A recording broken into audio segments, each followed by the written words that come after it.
अमेरिकी सदर Donald Trump की टैरिफ मंसूबों ने पूरी दुनिया में हलचल पैदा कर दी है। इस सिलसिले में सदर ट्रंप और एलोन मस्क के खिलाफ अमेरिकी शहरियों ने पूरे मुल्क में एहतजाजी रैलियां निकाली।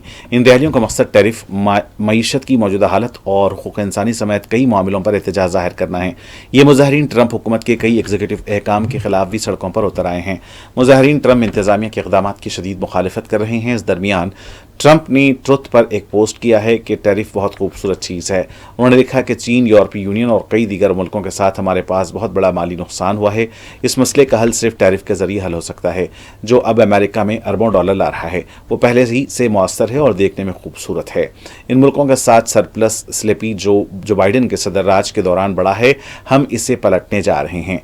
किसी दिन लोगों को एहसास होगा कि टैरिफ रियासत-ए मुत्तहिदा अमेरिका के लिए एक बहुत ही खूबसूरत चीज़ है। नए टैरिफ के ऐलान के बाद व्हाइट हाउस के आला हुक्काम का कहना है कि 50 से ज़ायद ममालिक ने अमेरिका के साथ तिजारती मुज़ाकरा शुरू करने के लिए राब्ता किया है।